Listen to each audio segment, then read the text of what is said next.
There we go, that's working. Hello, everybody. Hi. My name is Bryn, and I am a story scout here at Storyforge. And we are going to get started in just 1 minute. Can everybody see the beautiful screen? Does everything look nice? Is it scrolling properly? Oh, yes, it is. Fabulous.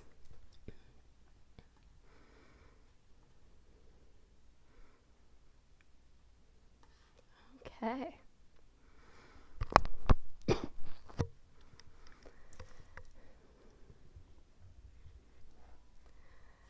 Alright, folks, we are going to get started. The first story we are reading today is The HR Monster Incident by LiamPBoyle. Chapter 0. Prompt. Your protagonist is running late to work again, and this time it's serious. HR is on the verge of firing them, and their job is hanging by a thread. As they prepare to face the music, the villain, or even a monster they've been dreading, suddenly bursts into the office, ready to settle an old score. But just as the confrontation is about to go down, something strange happens. Instead of fighting them, the villain steps in to defend the protagonist from HR's wrath.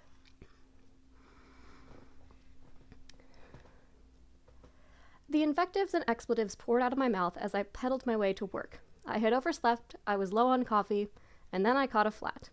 I just knew HR was going to want to talk to me about my attendance. I had already used all my PTO for the year, and still missed a few additional days. I was going to be more than an hour late, so HR would consider this just as bad as missing the entire day. I should just turn around and go home, but I couldn't afford the hit to my paycheck for missing the entire day. I could just hear Bethany now. You are a supervisor. You are supposed to be the example that other employees follow.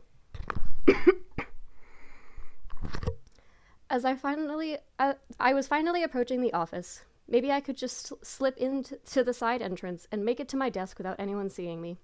I mean, they would still have my login to the company phone system, but maybe I could play that off. I locked my bike to the outdoor rack.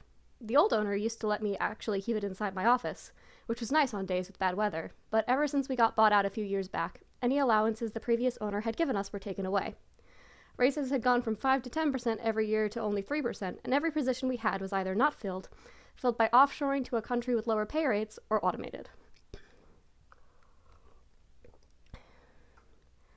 I had just enough authority at the job with having to approve paychecks, PTO requests, and doing the annual reviews for my department that even if we were to unionize, I couldn't be part of the bargaining unit. Then there was the other issue, the fucking powers. How I ended up with magical powers, I had no idea. But when the system had appeared in the world last year, messing everything up, it had given me base classes, Wizard 1, Primary, Fighter 3, Monk 2, Specialty Expertise, Force Magic, Saber, Staff, Club. I still had the barest idea what any of that meant, but now I could shoot beams of magical force from my hand and cast spells like I was a D&D or Pathfinder character. That was also when the attacks started. Creatures thought to be purely fantasy started showing up in areas that weren't heavily populated. When the creatures called Pale Walkers, or sometimes Rakes, showed up outside my apartment complex, I and 3 other neighbors ended up fighting them off. Gonzalez had been killed, but somehow I had abilities that nobody else did. The creatures were tough as hell to kill. Jackie's shotgun barely damaged them, but somehow my force blasts, the system called them Arcane Blast Modified, 2d4 force damage, counts as cold iron or silver for purposes of damage resistance, heightened, additional 1d4 damage for each additional level, actually seemed to hurt the things badly.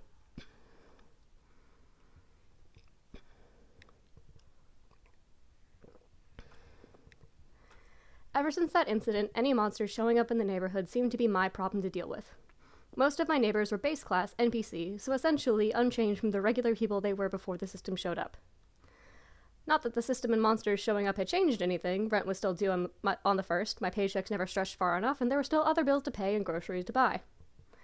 I followed my plan of sneaking in the side door with my supervisor's key fob and got to my desk. I logged into Work's service ticketing system and the company phone software. As soon as I opened Teams, there was a message from Bethany waiting for me. Mr. Boyd, I need to see you in my office immediately. I moved my phone and Teams statuses to in a meeting and headed to Bethany's office. I saw the paperwork sitting on her desk ready for me to sign as soon as I walked into her cubicle. Mr. Boyd, this is your 3rd tardy incident this quarter. You are a supervisor. You are supposed to be the example that other employees follow. That being said, we need to talk about serious disciplinary action. As she was speaking, an electrical arc blasted through the wall. Sorry. As she was speaking, an electrical arc blasted through the wall. Wizard Boyd, you will pay for destroying my minions. Hell's balls, not now. I accessed my system menu and recall knowledge skill. Hamadryad, creature 13. Great, this creature was more powerful than me. I had only gotten myself up to 9 total levels. I was currently Wizard 3, Primary, Fighter 3, Monk 3. Okay, Hamadryads, also known as Dryad Queens, weren't evil. Like most fairies, they just had issues with how humans treated the natural world. Maybe I could talk my way out of this, or just go down fighting. Not like I wasn't about to lose my job. Bethany was hiding under her extensive hardwood desk. That probably had been where last year's raise budget actually went. I turned toward the Hamadryad. She was shaped like an idealized female form clad entirely in autumn leaf colors and earth tones, with skin that looked like beech bark. If you're here to kill me, let's just get this over with. I'm about to lose my job, so it's not like I've got a lot to live for at the moment. The Hamadryad blinked and paused her advance into the building. What? I'm serious. Having to fight all you system creatures has gotten me in trouble with my job. If I don't have a job, I don't have money. If I don't have money, I can't pay for housing, food, or anything the fuck else. So what the fuck do I have going for me? Let's just get this over with. I tried to focus to bring the power into my hand so I could release an arcane blast. I forgot you humans made everything revolve around coins. She looked over at Bethany crouched under the desk. This man is a protector of his people. For all the conflict between our species, this man defends and supports those around him. Even I don't have an issue with the nobility of his character. I am hurt that he killed a number of my wards, but removing his only way to sustain himself? That is beyond the pale. I thought for a moment. Is this about that nest of hawkbear cubs? I really am sorry about that. I was trying to just relocate them, but their mother attacked me. The Hamadryad nodded. That is what I was upset about. She turned to Bethany. Well, woman, what do you have to say for yourself? You're essentially trying to sentence this man and his family to a slow death. And for what? Bethany was still trying to wedge herself further under the desk, her eyes wide and tears running down her face. He is in violation of our attendance policy. A vine snaked out from the Hamadryad's hand and pulled Bethany out from under her desk. The vine lifted her to eye level with the Hamadryad, who was apparently several inches taller than Bethany, and Bethany's feet were no longer touching the floor. I demand you cease whatever you are about to do to this man, and however much coin you give him in compensation needs to be increased. I couldn't believe it. This creature that had been intent on killing me was now arguing not only for me to keep my job, but get a raise? I couldn't help myself from laughing. This was all just so surreal. Bethany was squirming against the vine that was holding her bound above the floor. I don't have a choice. If I don't follow company procedure, I'll lose my own job. The Hamadryad's eyes narrowed, and the corner of her lips tightened. The vine holding Bethany tossed her unceremoniously against the far wall. She slid to the ground, unmoving. I used the system menu to access my medicine skill to check on her. The words status, unconscious, stable appeared over her head. The Hamadryad turned back to me. Well, I'm still upset about the hawk bears, but it sounds like you didn't have a choice, and you are a defender of your people, so I respect that. Come with me. I have friends in both the Seelie and Unseelie courts. Maybe they can help with a way to support yourself while fulfilling your obligations as a ranked adventurer. She held out her hand to me, and I accepted it to follow her. Is there something you would prefer me to call you? I had run into enough fey creatures at this point to know not to ask for their names, or give them mine if they didn't already know it. She thought for a moment. Isla, I think it means oak tree in your Hebrew language. Well, Isla, I am truly sorry about those cubs, but they were in the middle of a housing development. They would have come into the conflict with the residents sooner rather than later, and I really did just want to move them somewhere safe. She nodded. And it was only because their mother attacked you that you cast the flame spell? I nodded in my head. I thought I could control it better. Most animals are scared of fire. I thought I could just frighten the mother to stay far enough back. I could take the cubs farther out to a wooded area, but she jumped straight into the flame, and that caught the leaf litter. By the time I had everything put out, the cubs were dead. She shook her head. Then it seems this was simply a tragic accident. That your kind have done untold damage to your environment is no secret, but it seems most of you are not willing participants in that. We made it a few hundred feet from my office building to a small park nearby. She walked up to a large tree in the center park near a small playground. Her touching the tree caused the trunk to widen with a glowing rift forming in the center of it. Come with me. Time will pass the same on the other side of the rift, so that is not something you have to worry about. I've heard some of your stories about differences in time between our realms. All right, it is now time for comments. I am going to play some music, and I will add in the chat what this person would like specifically for comments, but Please open this story, the link is in the description, and we will leave comments now.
Alright, has everyone had a chance to leave a comment, or do you guys still need another minute or two?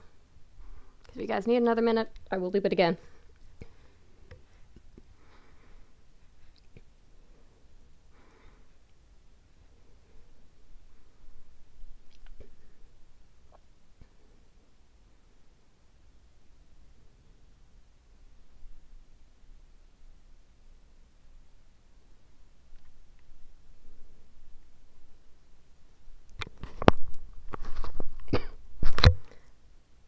Alright, I'm hearing that we are ready for the next story. Sounds good.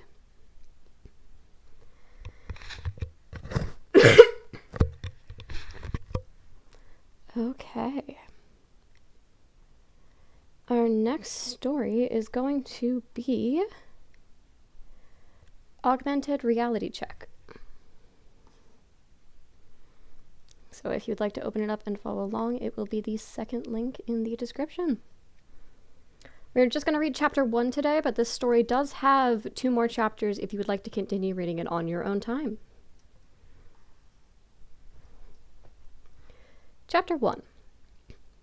The harsh buzz of Matt Thompson's alarm cut through the darkness of his room, eliciting a groan from the tangled mess of blankets on the bed. A hand emerged, fumbling for the source of the noise before finally silencing it with a decisive smack.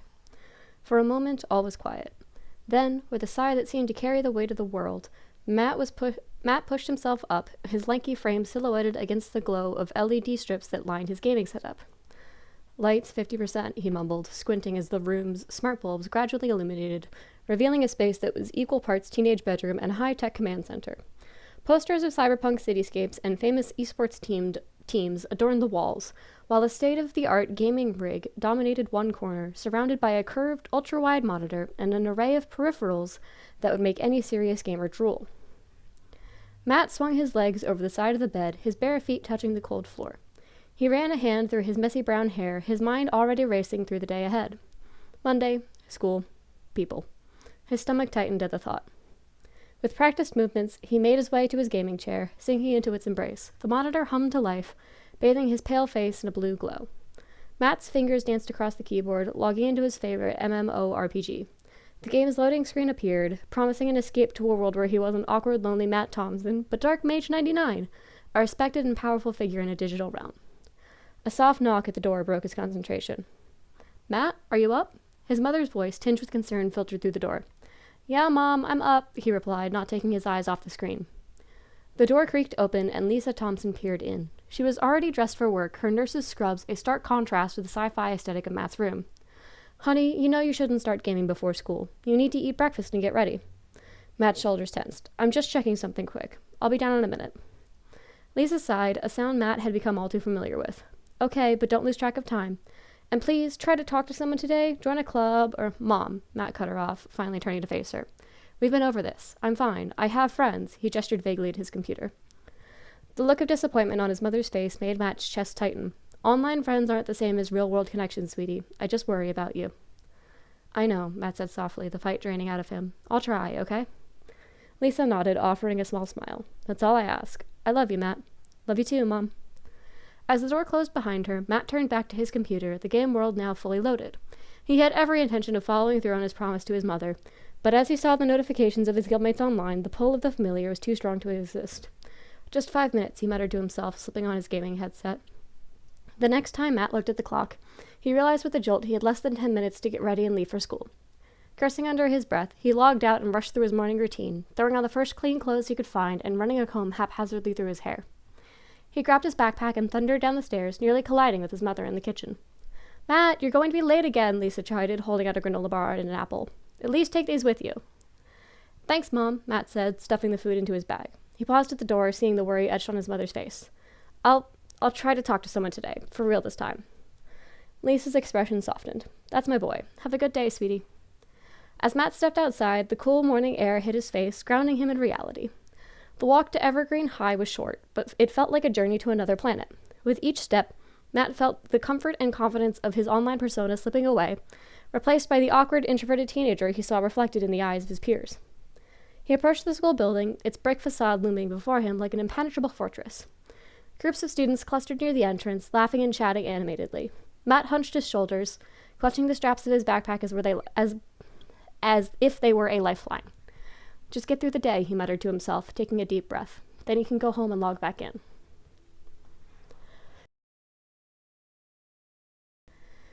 The cacophony of the school hallway engulfed Matt as he made his way to his locker. Snippets of conversation, laughter, and the slamming of locker doors created a disorienting symphony that set his nerves on edge. He kept his head down, weaving through the crowd with the practiced efficiency of someone used to avoiding attention. As he approached his locker, a group of athletes in Letterman jackets jostled past, nearly knocking him off balance. One of them, a tall boy with close cropped hair, glanced back. "Watch it, Thompson," he called out, more dismissive than malicious. Matt mumbled an apology, his cheeks burning as he fumbled with his locker combination. From the corner of his eye, he could see a few nearby students smirking at the interaction. He wished he could disappear, or better yet, log into Neosphere right there in the hallway. "Don't let them get to you," a quiet voice said from behind him. Max turned to see Alex Chen, his lab partner from chemistry class.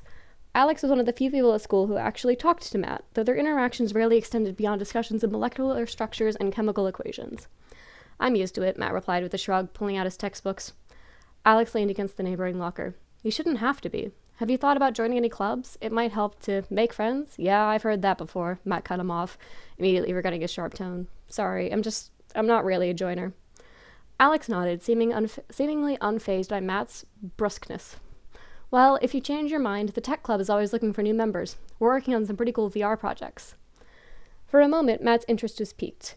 VR was something he wanted to learn more about, something he wanted to explore more in depth. But the thought of being surrounded by unfamiliar people, expected to collaborate and socialize, quickly doused that spark of enthusiasm. "Thanks, but I've got a lot going on," Matt said, closing his locker. It wasn't exactly a lie. His guild had a major raid planned for that evening. Alex opened his mouth as if to say something more, but the warning bell cut him off. "Well, think about it. See you in chem." As Alex walked away, Matt felt a tinge of regret. Maybe he should have been more open to the idea. But the thought of putting himself out there, or risking rejection or ridicule, was too daunting. He shook his head, pushing the feeling aside as he made his way to his first class. The morning dragged on, a blur of lectures and assignments that failed to capture Matt's attention. In English class, they were discussing The Great Gatsby, a novel that Matt had only skimmed, relying on online summaries to get by. As his teacher, Mrs. Patel, expounded on the symbolism of the green light, Matt's mind wandered to the vibrant neon landscapes of Neosphere. "Mr. Thompson," Mrs. Patel's voice cut through his daydream, "perhaps you'd like to share your thoughts on Gatsby's obsession with the past?" Matt blinked, suddenly aware that all eyes in the class were on him. His mouth went dry. I think it's about not being able to let go," he stammered, grasping for anything that sounded plausible. Mrs. Patel's expression was a mixture of disappointment and concern. "Well, that's a part of it. I was hoping for a more in-depth analysis. See me after class, please." The rest of the period passed in a haze of embarrassment for Matt. When the bell rang, he approached Mrs. Patel's desk with trepidation. "Matt," she began, her tone gentle, "I'm worried about you. Your writing shows promise, but your participation in class discussions has been minimal at best. Is everything all right?" Matt shifted uncomfortably. "Everything's fine, Mrs. Patel. I just sometimes have trouble expressing my thoughts out loud." His teacher nodded sympathetically. "I understand that speaking up can be difficult, but part of my job is to help you develop those skills. They're important not just for class, but for life beyond these walls." Matt bit back a retort about how he didn't need those skills in the digital worlds he preferred. Instead, he simply nodded. I have an idea, Mrs. Patel continued. We're starting group projects next week. Instead of assigning partners randomly, I'd like you to work with Zoe Rodriguez. She's one of our strongest students, and I think you two could learn a lot from each other. Matt's stomach dropped. Zoe was known for her outgoing personality and sharp wit. The thought of having to collaborate closely with her was terrifying. Mrs. Patel, I don't think... Give it a chance, Matt, she interrupted gently. You might surprise yourself. Recognizing a losing battle, Matt nodded reluctantly. Okay, I'll try. As he left the classroom, the weight of this new obligation settled heavily on his shoulders.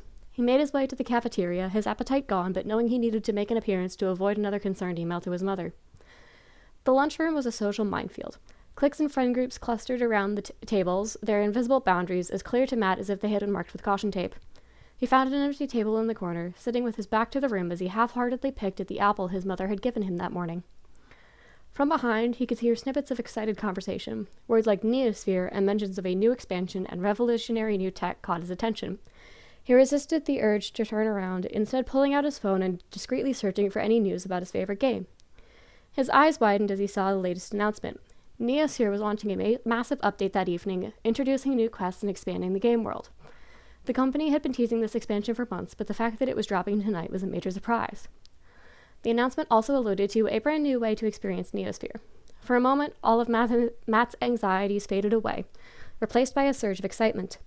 He quickly finished his apple, his mind already racing with plans for his evening gaming session. As the lunch period came to an end, Matt stood up, feeling a renewed energy.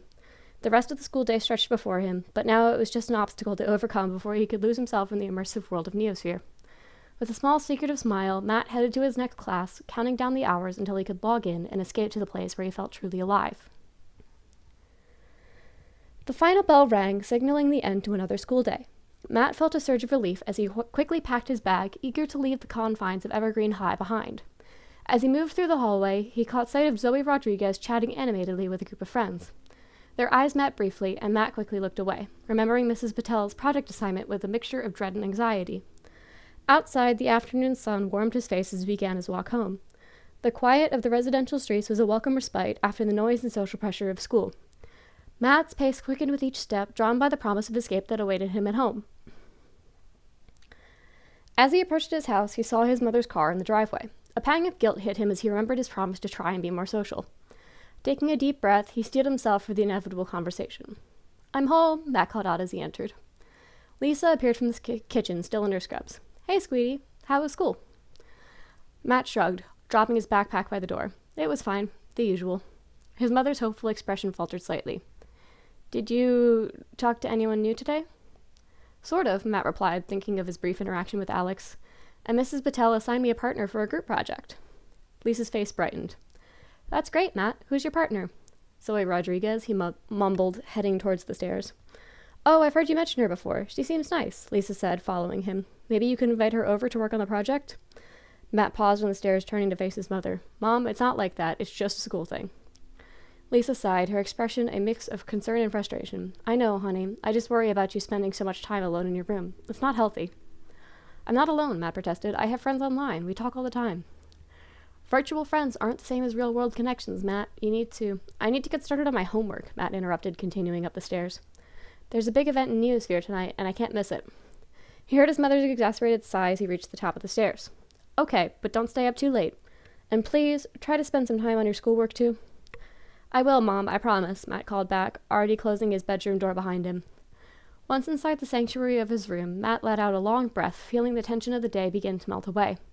He glanced at his backpack, knowing he should at least attempt some homework, but the pull of Neosphere was too strong to resist.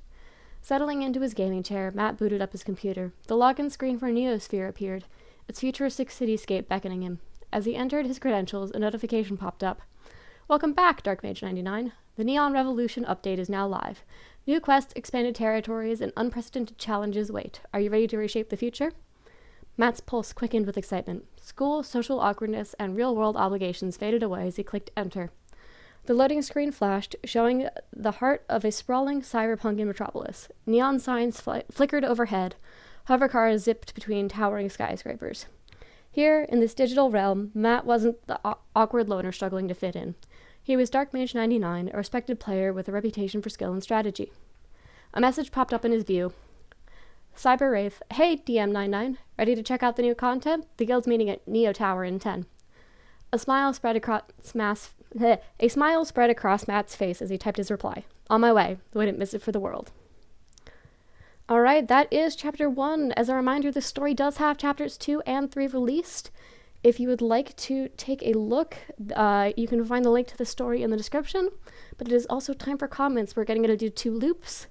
And this person would like any and all feedback that you're willing to give.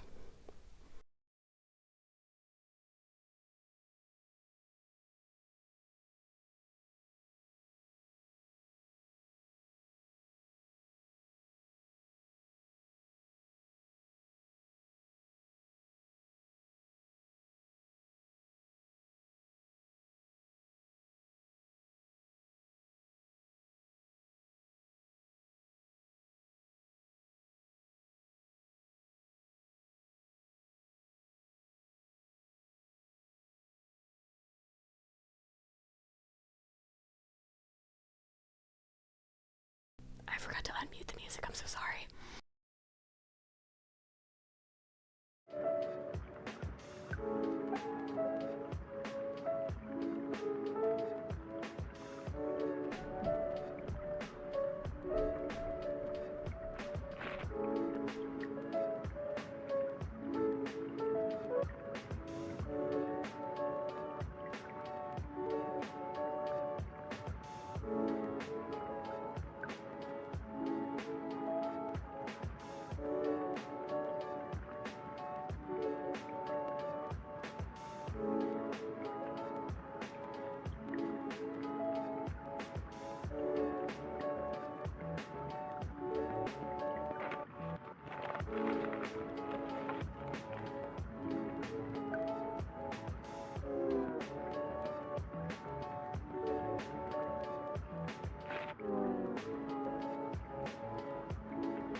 I have excellent news. I just found out how to loop things on SoundCloud so that we could keep playing the song, and I don't have to do it manually.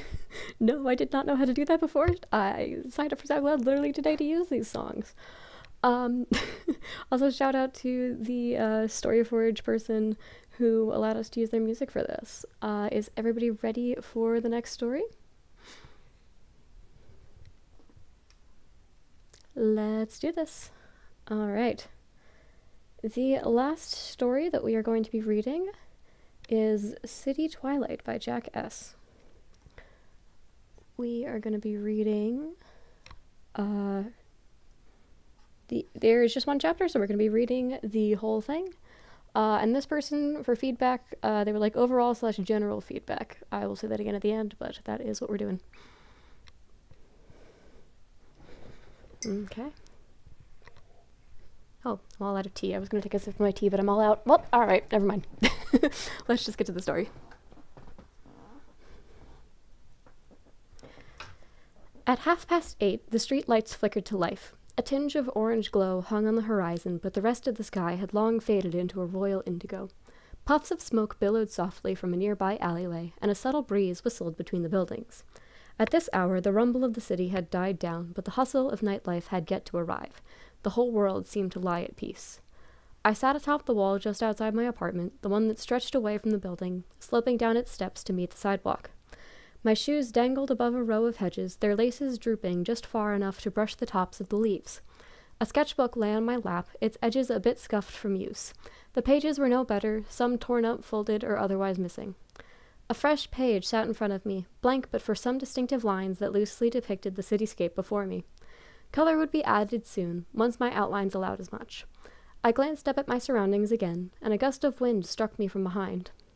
Reaching behind my shoulder with one arm, I pulled the hood of my sweatshirt over my head. With the other, I added a final building to my rendering of the skyline. Grabbing an orange from the wall beside me, another look at the horizon reminded me that I had to act fast. The pencil flew across the paper in broad strokes, evenly trailing honey orange behind it. I grabbed for another shade, then another, and another. Slowly, I faded my way up the page in waves of yellows and oranges and blues, until at long last I pulled the final wave of violet along the edge of the sheet. Time-reliant section done, I moved to the detail work. Untensing, I set the book down to my side and shook up my arms. As I returned the book to my lap, I picked up a charcoal gray and glanced at the buildings ahead of me. And glanced again at the buildings ahead of me. The sunset had faded, its color softer, and any remaining light diminishing rapidly. I considered heading outside soon, as it was rare that I ever finished a drawing in one evening. I often got most of the way through, but scarcely got around to completing them until some time later. At least it never felt repetitive. Each sunset was unique. Each had a different scene, different colors, and a different perspective that I added depending on my mood. I swapped out the charcoal gray for a lighter slate gray, blended the two shades with my pointer finger until the lighting appeared realistic. Scratching some windows into it, one building was complete. In my periphery, I noticed a girl round the corner and continued down my block. Her long, wavy brown hair fluttered in the breeze, and her lips shone in the streetlight. She wore a plain white tank top, exposing the tanned skin of her arms and shoulders. Her frayed denim shorts hugged her thighs, waistband cutting off just below her belly button. Her shadow, too, was a work of art, enhancing each dip and curve on her lithe frame. I didn't want her to feel uncomfortable, so I continued drawing while she approached, only sneaking a glance every few seconds. As she drew closer, I noticed her watching me more attentively. She had been doing something on her phone, but slipped it away into her back pocket after a moment. I offered a wave and a quiet hello as she passed, grinning awkwardly. Except she didn't pass. She stopped. "What are you drawing?" she asked, motioning to my sketchbook. Her voice was like honey, delicate and soft. Well, this is just sort of a sunset drawing. I come out here a lot and just sketch this landscape," I responded, thankful that I was able to recover my sentence halfway through. "Could I see it?" she asked, smiling shyly. "Yeah, sure," I replied, not sure of what else to say. I slid down the wall, landing a couple feet away from her. I handed the book over, sliding a couple pencils hastily in my jeans pocket. She admired the drawing for a moment before looking up again to me, eyes shining with enthusiasm. "It's really well done," she offered, her voice sounding more relaxed. "Thank you," I forced out. "Do you want to see a few others I've done recently?" She nodded, and I handed her half the sketchbook, repositioning myself by her side so I could flip through the pages with her. What's your name? I asked, returning to a particularly vibrant page I had finished a few weeks prior. Ava. And you? Lucas. That's a good name. Yours too. It's pretty.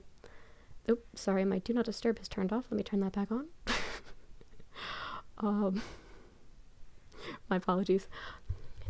Ava. And you? Lucas. That's a good name. Yours too. It's pretty. Ava smiled at me, a rosy blush reddening her cheeks. Thank you, she murmured, her voice quieter still. Bringing her attention back to the pages, she studied each streak of color. Her gaze drifted up every so often to compare my art to the current skyline, seeming rather impressed. Looking up at me once again, she appeared to be at a loss for words. Her brilliant blue eyes examined me, causing my heart to panic and my breath to quicken. Can I keep looking at your drawings? She asked, not quite meeting my eyes as I nervously stuttered my agreement. We ambled over to the wall. I hopped up first and held out my hand to pull her up after. Our fingers made contact, the city faded away from around us. Her hands were soft and smooth, not blistered and chapped like mine. She giggled when I hoisted her up atop the wall beside me, and I gave her a confused look. Her lips curved into a slight smile as she turned back to the view. She acted as if she was already familiar with me, like she had known me for years. Would she have stayed this long if she only was interested in what I was drawing? There was no way of knowing, so I decided to just see what would happen. What else have you been drawing recently? I mean, you can't possibly just do all this... you can't possibly just do this all the time, she asked me, making a vague hand gesture at the darkening sky. Maybe she was simply interested in my drawings. That would certainly be easier for me, at least. Did she want to get to know me better? It sure seemed like she did. Her curious gaze finally broke my thoughts. No, it's not always sunsets, I responded, reaching over to flip a few pages forward. Here's this flower pot I was working on, although the background isn't quite finished. That's really good, Ava remarked. Thank you, I replied, not really sure of what else to say. She repositioned herself on the brick wall, letting her soft caramel hair flow over her shoulders. The pink hues of the horizon painted her face in soft shades of peony. She was really pretty in the faint glow of the sunset. Was this too early to like someone? I mean, I had known her for all of 20 minutes or so, and I barely knew anything about her aside from her name. What's your favorite thing, that you've ever drawn? I paused, attempting to recall my best works. It's probably this portrait I made of a friend last year. Ooh, you can draw people? She asked as I searched for the page, only to remember that it was still in my school portfolio. Yeah, I used to be a lot better at them until I took a break a few months ago. Would you be able to draw me? Yes, I really wanted to. I absolutely wanted to. But what if this is the start of something that I can't stop? Does she like me? Do I want her to? She seems to be really invested in having a conversation with me, but am I ready to be invested in her? Yeah, sure, I can draw you. I flipped to a fresh sheet of paper, turning slightly to face her more directly. Picking up a gray pencil, I began to outline her face. She smiled, her warm gaze forcing my heart to skip a beat. Once I had the general sketch of her hair and shoulders, I switched to color, again starting with her face. I continually glanced up at her as I added layers of peach and almond and rose. Picking up a sapphire blue, I then drew in the misty swirls of her gorgeous eyes. After around 10 minutes of work, I turned the book around to show her. It was a little rushed, and the details weren't perfect, but her appreciation was unmistakable. What do you think? I asked her. I love it. This is incredible. Thank you, I replied, giving her a friendly smile. Maybe I could just try holding her hand. What's the worst thing that could happen? Actually, I didn't want to think about that. I took a deep breath and placed my hand between us, palm upturned. She took it, and we both turned to face each other. The tender scent of her floral perfume filled my nose as we leaned in closer. My heart soared out of my chest as our lips made contact, and I felt her soft touch on my lower back. I leaned in closer still, embracing her fully. Nothing I had ever felt before described it, this beautiful mix of intensity and spark. Chills flowed through my back, countered by the warmth of her delicate lips. Those few short seconds lasted a lifetime, and I felt her reluctance as we eventually pulled away. Her face was again flushed with a rosy tint, and she seemed uncomfortable meeting my gaze without smiling out of embarrassment. I let out a soft laugh and reached my hand under her chin. I gently rubbed her cheek with my thumb as she shifted her weight on the bumpy wall. It felt natural, even though it shouldn't. We had just met each other, after all, but somewhere in my gut, it felt right. Hey, are you from around here? I asked after a moment of silence. Yeah, I've lived here pretty much my whole life, she responded. You? Me too. Been in this building since I was 4, I answered. That's really nice. I love it here. And it seems you do too, she laughed, gesturing to my sketchbook. Definitely. I don't think I've seen you come past here before. You go for walks often? I like to just wander the city whenever I need to clear my head, but my parents have only let me be out here after dark for a year or so. So I'm still exploring, I guess. Ava laughed at her reply, seeming embarrassed. That's cool. I'm outside a lot, but I rarely go farther than a few blocks, I admitted. Huh, okay. Maybe we should go for a walk together sometime, she suggested after a moment. I would love that, I responded with a smile. What else do you do, like, other than artwork, she prompted. Not that much, honestly. I mean, I play video games and I read a lot. Oh, have you finished any good books recently? Yes, I was just getting into a fantasy series that a friend recommended to me. What have you been reading? Ava and I talked for another while about ourselves, our hobbies, our schools, anything that came to mind. But the minutes flew past and ended just as quickly as it had begun. It's getting pretty late, isn't it? She remarked, glancing at the deep violet sky. Yeah, I guess it is, I replied, following her gaze. Above us, an endless blanket of stars twinkled softly. You need to head home soon? Probably, she responded. My folks might get worried if I'm out for too much longer. Well, goodbye, I guess, I offered with a smile, unsure of what to say. Tonight was really nice. Yeah, she replied, still smiling softly. I couldn't agree more. Ava leaned in and gave me a gentle peck on the cheek before hopping off the wall with a quiet giggle. Straightening and fixing her outfit, she waved goodbye and blew me one more playful kiss. I laughed and waved back, words failing me as she strolled away under the warming glow of the street light. She swung around and walked back down the block. I didn't know if I would ever see her again, but tonight was worth it either way. Releasing a deep breath, I swept my scattered supplies back into their case and slid down from the wall, being careful to overshoot the hedges. Just as I was jogging up the steps to my door, however, I noticed a folded-in page in the back of my sketchbook. I grumbled to myself and set the pencil case down just inside the door to fix the wrinkle. Just as I opened the book, however, I noticed that the paper wasn't blank. In black pen, there was a phone number, inscribed next to Ava's name with a small heart. My heart soared out of my chest, and after scaling 3 flights of stairs, I burst through my apartment door. Heading from my room and shutting the door, a small smile tugged at my lips. I tore the page out of my sketchbook and typed the number into my phone.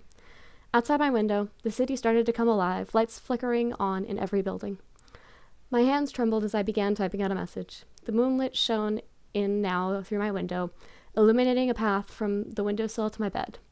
I read my message over and hit send. Hey, Ava, it's Lucas. I'm free tomorrow if you'd still like to go for that walk. And that's the story. All right, I have one more comment time, folks, and then that is it. That is the last story we have for this stream. So thank you so much for coming. As a reminder, this person would like overall or general feedback. And yeah, thank you guys so much for listening and enjoying these stories.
Alright everybody, thank you so much for coming. We are going to end the stream here.